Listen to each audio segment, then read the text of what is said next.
we are now going to hear from Dr. Shukla. And Dr. Shukla is a board-certified neurologist, and he is currently affiliated with the University of Mississippi Medical Center, where he's also the assistant professor in neurology. So Dr. Shukla, I will let you go ahead and present your slides. Thank you, Nicole. Can you guys hear me okay? We can. Okay, well, good afternoon, everyone. In recent years, there has been so much data and so much research and trials going on, and some of them have been very successful and put into practice. So we'll talk more in detail about those. Then I'll talk about some things which are still in pipeline, and some which are still a distant dream, but someday we'll achieve it. So as I said, I'm an assistant professor at the university here in Mississippi, and I'm a neuromuscular division attending. So I'm trained in nerve and muscle disorders after neurology. So before understanding about clinical trials, we should know what it is, right? So it's a research that's aimed to determine if a treatment or even a device is safe and effective for human use. So safe and effective, two words very important. Now, MDA, the US Neuromuscular Registry, was launched in 2013, and it's a very comprehensive registry for ALS, Becker's, Duchene, and spinal muscular atrophy. And the aim here is to improve the quality of life and survival, also facilitate research and expedite clinical trials. So this is a great registry for all of us, clinicians, patients, caregivers. The MDA website link is wonderful. It can help all of us know, especially patients, what's the closest clinical trial site. And why is it so wonderful is because it helps patients learn what sort of questions they can prepare to ask to the clinical trial staff before they decide to enroll. Another wonderful resource is, of course, the clinicaltrials.gov. So these are some great resources that helps us know what trials are going on, how far they are, how effective they are, and which are the ones which are put to practice. Now, there are various types of clinical trials ranging from phase 0, 1, 2, 3, 4. There are some natural history studies. There are some observational studies. Phase 0 studies are more sort of exploratory studies where we are trying to find out the mechanism of action, trying to deal with safety issues. Safety issues are also highlighted in phase 1 studies, especially with safety, dose, and mode of administration. Phase 2 is more of an efficacy study, deciding the dose and protocol of the medicine. Phase 3, which is a big part of these studies, is the confirmatory study where we do placebo-controlled trials. And we continue to monitor for safety and efficacy. And then the other one is the phase 4 trial, right, where the drug is already available in the market, is being used, and which is still being monitored for the first couple of years. There are some natural history studies where we just determine how the medical condition or disease progresses. And there are some observational studies as well. So this is a small picture, which shows how the clinical trials move from the preclinical stage, before being tested in humans, to phase 1, 2, 3. After phase 3, the medicine or the drug or the therapy is submitted for FDA approval, eventually is reviewed.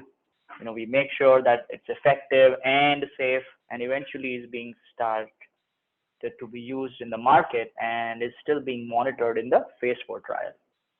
Now, to begin with, we'll first talk about dystrophinopathies. So I'm going to focus more on research, but a quick guide about what it exactly is.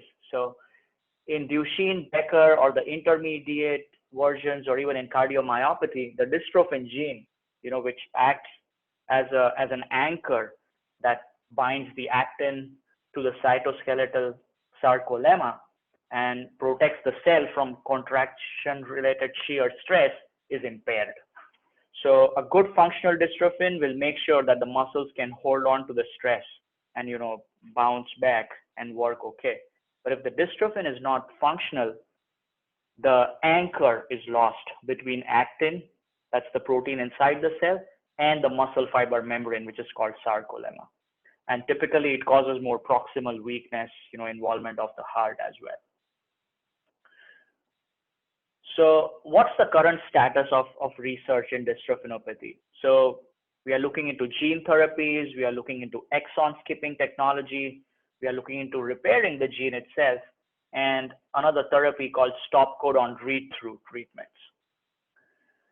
So one of them we'll discuss is a gene therapy where we actually insert the new gene using a viral vector. So, all of us know when people get viral infections, right? The gene of the virus actually tries to assimilate with our gene. So we try to use this with our advantage and use the medicine with a viral vector, which is then packed into a vesicle and injected into the body. Now, the aim is that the missing gene is delivered to the body through this route, and it goes and assimilates in the cells and starts producing the protein which was missing to begin with. So very novel idea, superb concept, but it has its own challenges. So if you're injecting a gene from outside, it's foreign to the body. It will try to fight it out with immune response. So that is one challenge that we have, an unwanted immune response. Dystrophin, remember, is the biggest gene in the body. So the large size of the gene becomes a challenge sometimes. And there are other molecules where the gene may be delivered, but it doesn't form the required amount of protein. So these are some of the challenges that scientists are dealing with. But this is something which will move forward very quickly in the coming years.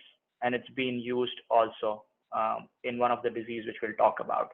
So as I said, key challenges are unwanted immune response and the size. And the third challenge is how to be muscle specific. The dystrophin gene is present in all cells of the body. Not in all cells it produces the same amount of dystrophin. In some it doesn't.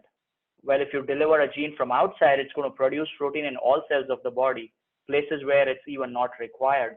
So how to be, following a shut-on, shut-off mechanism is something that we'll have to figure out. So we'll have to use some specific promoters in this regard, where the gene is active only in the muscles and not in other tissues of the body. So that's another challenge that we are dealing with.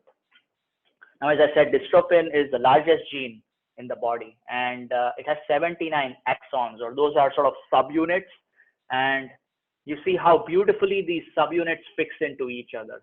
So you would see some pointed arrows somewhere, some trenches somewhere, so they nicely fit into each other.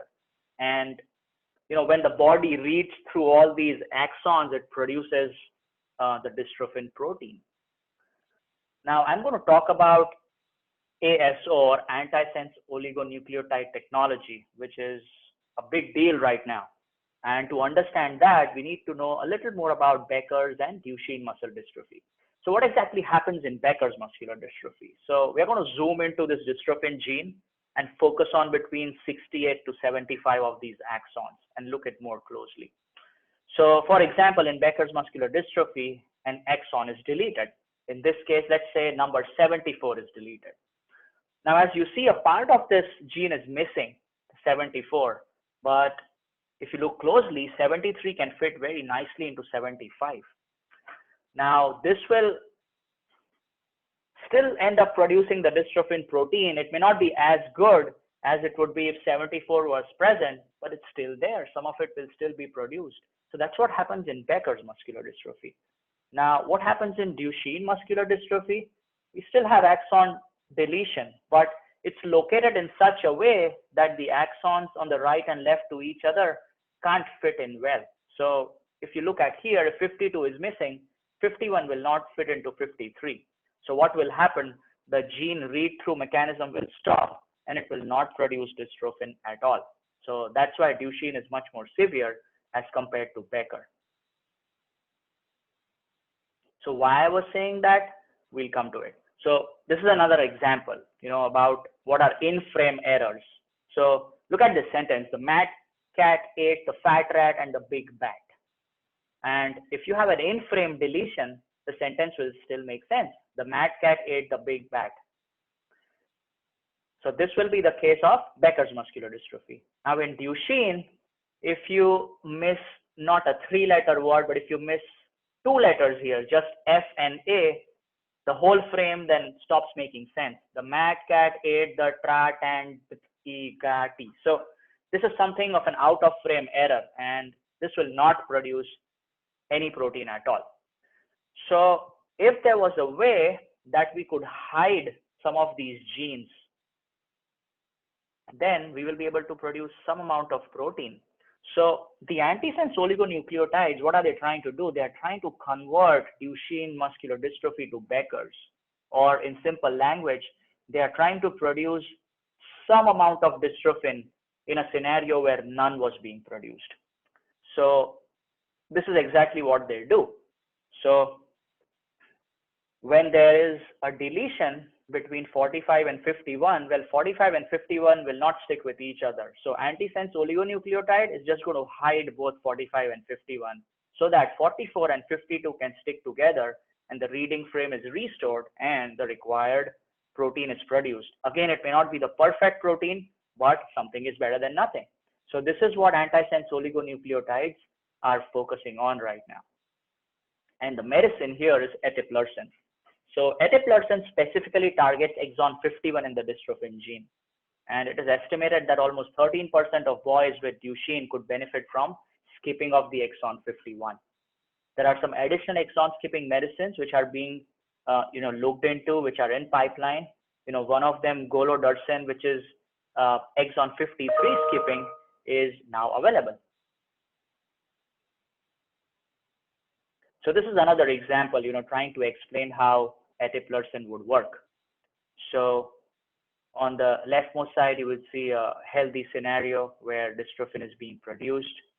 In the middle, you would see a scenario where there are some deletions of axons and there's a premature stop codon out of frame deletion, so no protein is produced. And when you use eteplirsen, you hide 52 so that 48 and 52 can stick to each other. The reading frame is restored.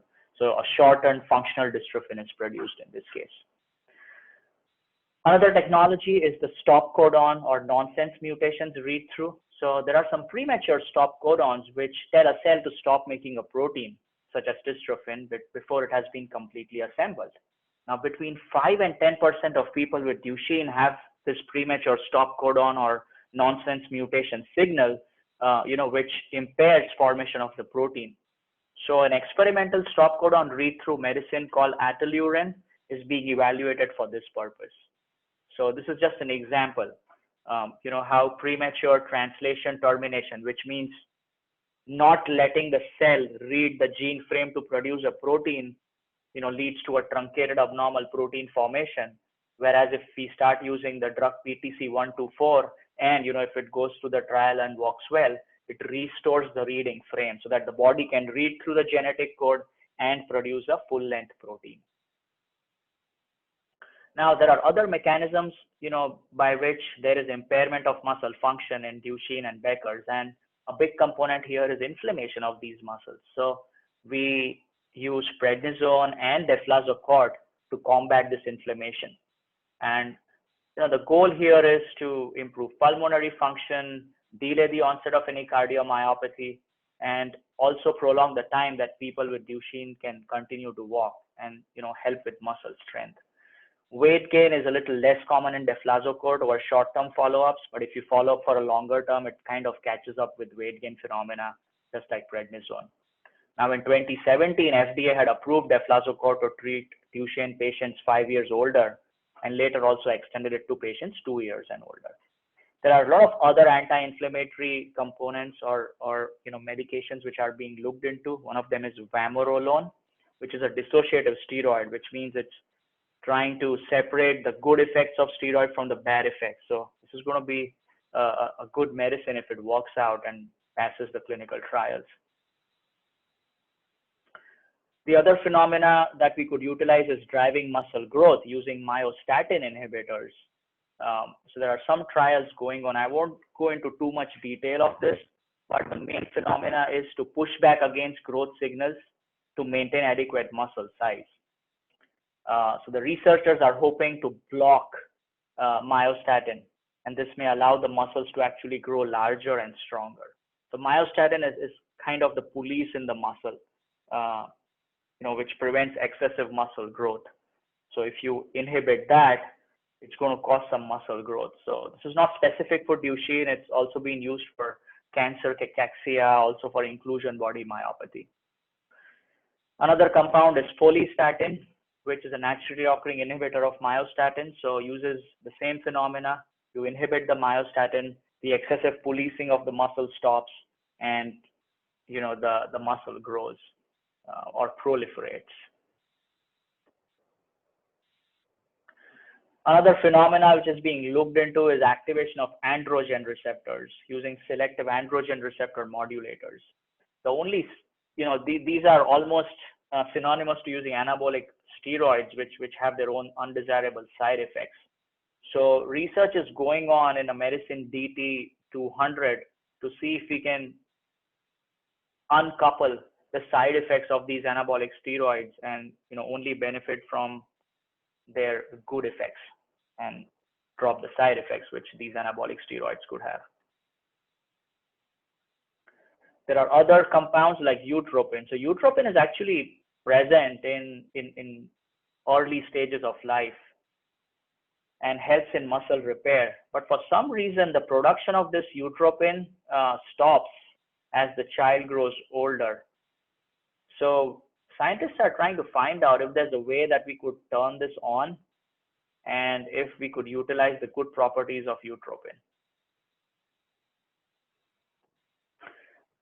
Creatine monohydrate is something which is associated with improved grip strength of the dominant hand and maintained muscle mass, but it has not been associated with significant improvement on functional measures of activities of daily living. So much larger trials are required before we start promoting its use. There are some gene-targeted therapies like adding a certain compound called GAL-G2. And this basically adds a sugar molecule to a protein in the cell membrane and gives additional stabilization to the muscle membrane. There's an ongoing human study of 6 participants going on at Nationwide Children's Hospital regarding this. So all they're trying to do is use different gene technology to stabilize the muscle membrane. There are other compounds like Carmazine MD, which are aimed at safeguarding muscle from damage. It could be analogous to like a muscle membrane sealant. There are other enzymes like hematopoietic prostaglandin D2 synthetase. And the other phenomena that scientists are looking into is how to ramp down accumulation of calcium in muscles. We know that accumulation of too much calcium inside the cell is thought to happen in Duchene, which causes more degradation of muscle proteins and triggers cell death. So if we can find out a way to prevent this excessive accumulation, that may be helpful. There are other mechanisms looked into to increase the blood supply to all these muscles. So researchers are studying neuronal nitric oxide synthetase, how we can deliver those to cells so that blood vessels around those cells dilate, there's more blood supply.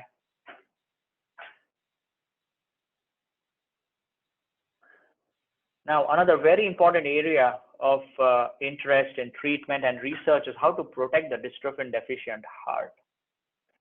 So as you know, in pre-symptomatic stages, there could be ECG abnormalities, there could be diastolic dysfunction, which means difficulty for the heart to relax. Eventually, there may be some fibrosis on MRI, and eventually systolic dysfunction happens, which means difficulty for the heart to pump blood out. And rarely, over a longer period of time, there could be end-stage heart failure as well. Now, ACE inhibitors and angiotensin receptor blockers dilate the blood vessels and thereby reduce the cardiac resistance. So these are being used. Beta blockers also slow down the heart rate. Now, relative efficacy of aldosterone receptor antagonist called spironolactone and eplerenone is being looked into. So treatment with eplerenone slowed the decline of cardiac function in boys with Duchene over the course of 1 year when studied in an Ohio trial. Now, additional studies investigating the optimal drug regimen for slowing cardiac decline include a phase 4 study in Italy, which compares the effects of carvedilol, which is a beta blocker, with ramipril, which is an ACE inhibitor. And there's another phase study going on in France, which is examining the effects of nebivolol. So, in a nutshell, there are a lot of medicines which are being looked into, which are actually even being used now to dilate the blood vessels and reduce the cardiac resistance, and also reduce the heart rate so that there is less resistance for blood flow. There are some other trials being looked into, like HOPE-2, or heart cardiomyopathy progression in Duchene. And the CAP1002 is a therapy which is actually based on cardiac stem cells. And the logic here is transplant these therapeutic stem cells into patients with Duchene and see if it helps out. This is still in a very, very early phase of the trial. So as of now, there are no stem cell treatments which are being advised by FDA, but this is something being looked into for cardiac muscle cells. Again, PB1046 is a vasoactive intestinal peptide, and this again helps in contraction of the heart and speeds its relaxation. So that's another part of clinical trial that's going on. So this was a nutshell about research studies which are going on in Duchenne muscular dystrophy. I think the most promising one right now is the antisense oligonucleotide technology, which helps to sort of hide or mask some of these axons, so the axons next to them can bind well and restore the reading frame. So I think most of the research in the coming years will be towards this. We have exon dys 51, which skips exon 51. Now we have the golodirsen, which skips 53. I think in coming years, there will be more skipping treatments for 44, 45, 50, 52, and 55. And this is going to help a lot of people, a lot of patients. So if there's one take-home message for research and clinical trials in dystrophinopathies, it's the use of antisense oligonucleotide technology. So I'm going to talk about spinal muscular atrophy next. 1 in every 50 Americans is actually a genetic carrier for this disease. It's the most common cause of genetic mortality in infants. And chromosome 5 SMA, which is the commoner form of SMA, is caused by deficiency of a motor neuron protein called SMN. And SMN stands for survival of motor neuron. Its deficiency is caused by genetic mutations on chromosome 5 in a gene called SMN1. Now, there's a neighboring gene called SMN2, which can in part compensate for this non-functional SMN1, as there is 99% identity between these two genes. The number of SMN2 gene copies actually decide how much SMN protein can be produced in somebody who has genetic mutation in SMN1. And this decides what's going to be the severity and the classification of SMA into SMA1, SMA2, 3, 4. Now, as I said, the more number of SMN copies, SMN2 copies to be more specific, that a patient has, more amount of SMN compensatory protein will be produced, and less severe would be the muscle weakness. So a lot of research is based on this phenomena, how to increase SMN protein production from SMN2 gene when the SMN1 is missing or mutated. So this brings us to the difference between SMN1 and 2. So most of the proteins produced from the DNA instruction carried by the SMN1 gene is so-called full-length SMN, which is a protein. Now, most, not all of the protein which is produced from neighboring SMN2 gene is a short form SMN, which is not functional, but about 20% of the protein which is produced from SMN2 are in fact full-length and fully functional. So we try and utilize this phenomena. How can we maximize production from 20% to even more from the SMN2 gene? Now, we all know signs and symptoms of spinal muscular atrophy. It impairs the motor function. As it progresses, it can affect the lungs, causing breathing difficulties, respiratory infections. It can affect swallowing difficulty, causes fatigue, spasticity, fractures, dislocations, kyphosis, scoliosis, and cardiomyopathy. So it affects multiple systems of the body. In terms of current research of SMA, we focus on strategies to increase the body's production of the SMN protein, where nusinersen is being used. And we have Zolgensma, or what is being called onasemnogene abeparvovec, which is the first gene therapy in neuromuscular medicine, which we'll talk in a short while. And there's certainly much more to come. So nusinersen is an antisense oligonucleotide that adds the lost exon 7, so we get longer SMN protein in the SMN2 gene. Now, without any treatment, the section of the SMN2 gene called exon 6 is spliced directly to the section called exon 8, and exon 7 is actually left out. So because this exon 7 is left out, that's why the protein which is produced from the SMN2 gene doesn't resemble the one which is produced from SMN1. So if there was a way that we could restore this exon 7, we could produce more functional protein from SMN2 gene.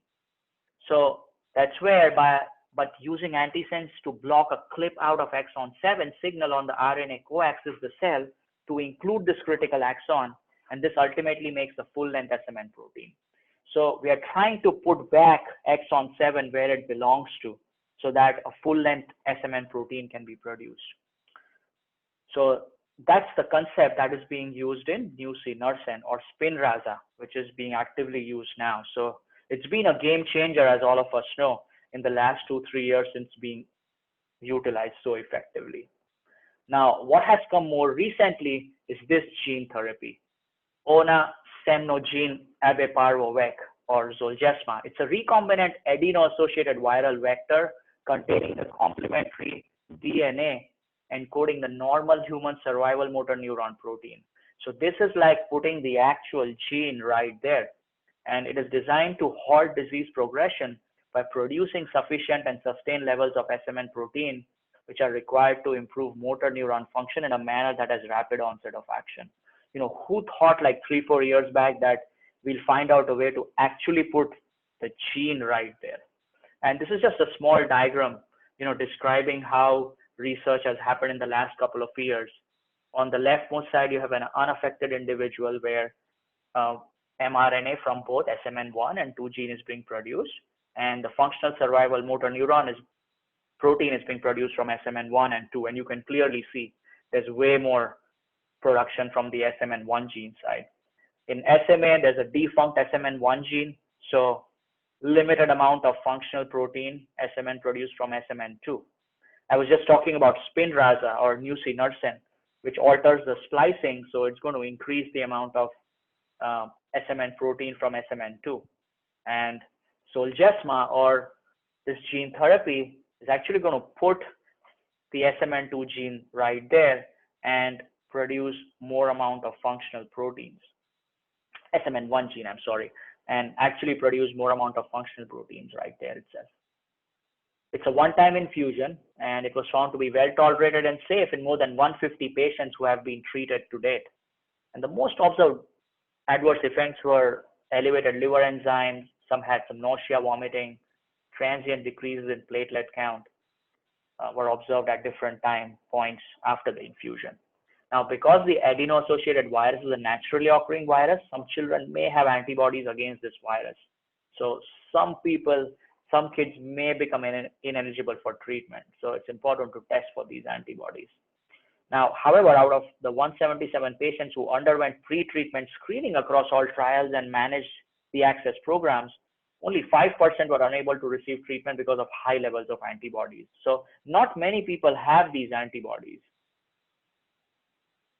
The third medicine is risdiplam. So risdiplam was just approved by FDA in August, like almost 2 months ago, very recent, for the treatment of SMA in patients 2 months of age and older. SMN2 splicing modifier, and this basically binds 2 sites in SMN2 pre-messenger mRNA. And the concept remains the same. You want to include that lost exon 7, which was lost, which otherwise would not have been part of the mRNA. And once you put that exon 7 back there, it's going to produce full-length SMN2 protein. And it's an oral syringe administration once a day. So the key strategies here are targeted towards SMN2 gene, how to put the exon 7 back. One treatment we spoke about was nusinersen. The other one is risdiplam, both working with slightly different mechanism of action. But the big thing here is the gene therapy using onasemno gene, or more commonly known as Zolgensma. It's actually putting the viral DNA containing the SMN1 gene right there to produce the requisite protein.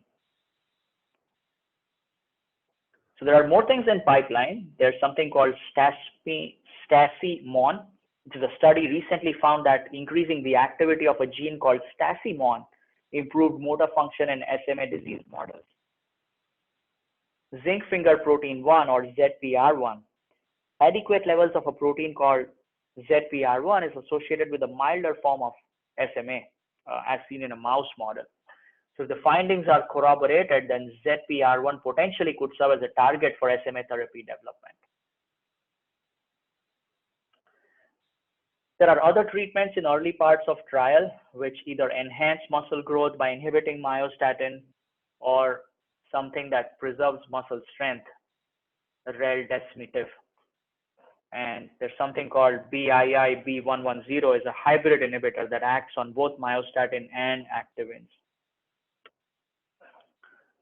So this was a short summary of research and clinical trials and active treatments which are being used for SMA. And the big three are nusinersen, Zolgensma, the gene therapy, and risdiplam, which is almost similar to mechanism of action in nusinersen, but slightly different. The other disease I'm going to talk about is Charcot-Marie-Tooth disease. It's also called hereditary motor and sensory neuropathy. Could be axonal, which means the actual axon or the nerve is being lost, or could be demyelinating, which means the insular demyelin or myelin around the nerve cells is being affected or demyelinated. Now, the overall estimated prevalence of CMT is 19 instances per 100,000 people, and most of the cases, I would say almost 70–75% are attributed to mutations in just 4 of these genes: PMP22, MPZ, GJB1, and MFN2.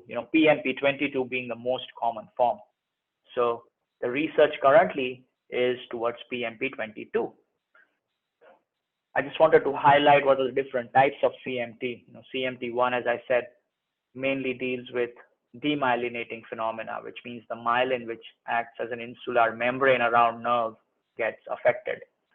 CMT2 is where the actual axons or nerves themselves are being affected.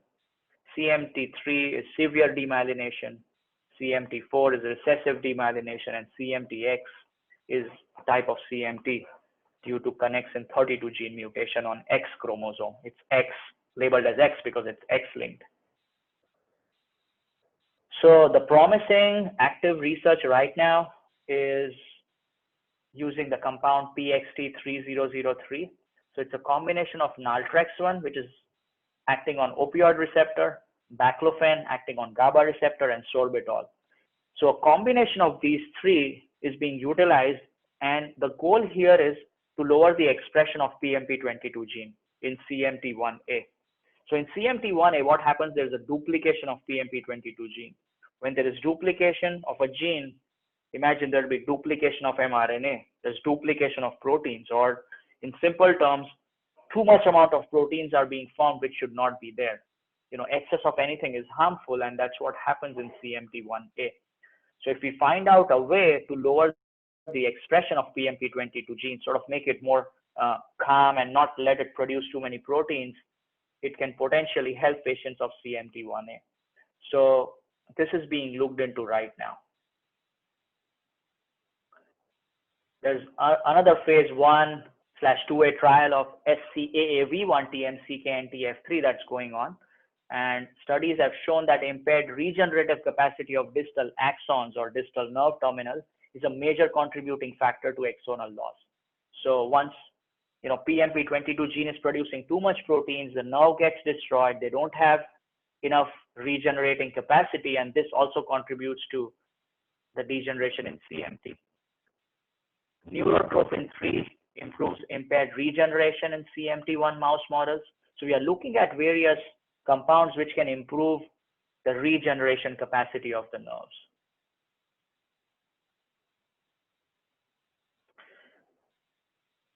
So this was a very short summary about active clinical trial in Charcot-Marie-Tooth disease. Unfortunately, there's not much going on for other types of CMT except for CMT1A, which being the most common one. I think data about this study should be coming out either later this year or probably early next year. They had submitted this to FDA last year for approval, but FDA suggested some changes in the trial, which are now being looked into. Facioscapulohumeral muscular dystrophy is another type of muscular dystrophy. It affects, as its name describes, the face, scapula, or the upper part of the back, humeral, or region around the shoulder area, and muscular dystrophy. It can also cause dropped foot and hamstring weakness. A common phenomena that I see here is winging of the scapula. So when I examine patients in our clinic room, if I see winging of the scapula or atrophy of muscle around the scapular bone, and if it's asymmetric, if it's more on one side than the other, that's a very good clinical indicator of FSHD. So I will not go into too much details about the genetics of FSHD. Those are very complicated, and there's no current treatment or effective trial going on that targets the genetic mechanism of the disease. What scientists found was there was another phenomena in FSHD that was damaging the muscles, and that was T-cell mediated inflammation. This was contributing to muscle damage in muscular dystrophy such as FSHD and some others as well. So they were trying to develop a compound which, if it targets this T-cell mediated inflammation, maybe it can help patients. So ATYR1940 is the compound that reduces inflammation by altering the body's immune response. It's derived from a naturally occurring protein which is released by human skeletal muscle cells grown in the lab. And its protein is called histidine aminoacyl tRNA synthetase, which is part of a certain pathway. And this medicine, Resolaris, reduces the T-cell involvement. And with less T-cell involvement, there will be less inflammation in the muscles, which can benefit patients of FSHD. So the goal here is to put a brake on T-cell activation and prevent further inflammation. So this was a short summary about 4 diseases which are being actively looked into for clinical trials and research updates: Duchenne muscular dystrophy, SMA, Charcot-Marie-Tooth disease type 1A, and FSHD. Unfortunately, the most commonest muscular dystrophy in adult age group, myotonic muscular dystrophy, doesn't have an effective ongoing trial, which is very promising. But certainly, we have high hopes that scientists will work in that direction, and we'll work in that direction to work around and produce something which starts showing more promise for myotonic muscular dystrophy. So I'm going to pause here and open up for questions about what I described, or anything. We run the MDA and ALS clinic here in Jackson, so if anybody has any questions. As I mentioned previously, good resource for what trials are going on, where they are going on, is clinicaltrials.gov. The MDA website is phenomenal, mda.org. It will tell you how far the relevant clinical trial, relevant to the disease, relevant to your age group is running, whether they are recruiting or not, how far they are in the trial. So clinicaltrials.gov and mda.org are phenomenal resources. Thank you, Dr. Shukla. I wanted to ask, is there any new information for limb girdles, different types of those with regards to the that are caused by Desmond gene mutations? Is there anything about that? Any new information? No, not yet. There are a lot of compounds which are being explored but nothing as promising as we see in these 3 or 4 diseases. Okay. And are there any microRNAs that are being utilized with those diseases that you spoke about? The microRNAs? Yes. Are there any that are being used to potentially look for biomarkers that are used to look for treatments? So microDNA is being used, for SMA. Okay. RNA per se is a very unstable compound. It's a transient signal between the DNA and the protein. Okay. So most of the treatments will be targeted towards delivering the actual DNA. And the challenge here is, again, we deliver the DNA, but how would it integrate Mhm. with the DNA of the patient always remains a challenge. Okay. So we are very hopeful about the microDNA, or, the medicine called Zolgensma. Mhm. And you mentioned protein in your talk, and I don't know if it correlates or not, but is there a correlation with your diet and your protein?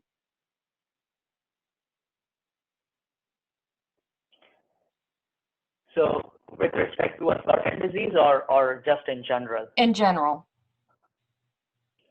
It is, eventually in a lot of these illnesses, what happens is the cytoskeletal proteins are affected. They are either getting inflamed, or if they are not being produced enough, Okay. the cytoskeletal machinery is not able to handle the stress of general wear and tear. Okay. So if you take a good diet, you are ensuring a good input of proteins, at least. So just giving an example, if you take 100 units of protein, maybe not all of them will be surviving the sheer stress, but some of them would. Okay. Let's say 50% survive the sheer stress, 50% do not. So if you are using good intake or input of proteins, you are still making sure 50 units stay. But if your input itself is low, if you're not taking enough protein, you are, let's say, taking only 20 units of protein in a day, and 50% of that is being lost because of a genetic mutation, only 10 units will stay. So by taking good high protein diet, you are making sure that the input from your side is not inadequate. Okay. That's very interesting. Do you recommend a creatine or ribose supplemental power for limb-girdle? There's no downside of using it. Okay. Let me put it that way. So, Okay. creatine monohydrate is also being looked up in Duchene and Becker, and also SMA. And there were some case studies or series where it actually said that it helps with the dominant hand muscle strength and some muscle stability. And as I said, more clinical trials are required. So what I mean to say is, in rarer diseases, if a compound is not harming the body, if it doesn't have bad side effects, what's the downside of taking it? Mm-hmm. True. So often in these illnesses, I sometimes ask my patients, they can take coenzyme Q, creatinine monohydrate. So those are all helpful for the energy machinery in the cell. So I don't think there's any harm taking it. Okay, perfect.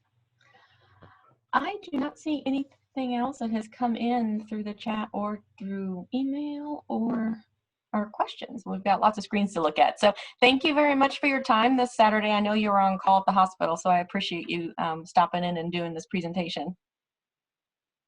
Hey, no problem. And, as more things come, we'll be happy to update, or somebody wants to reach out to our center, we'll be able to guide them.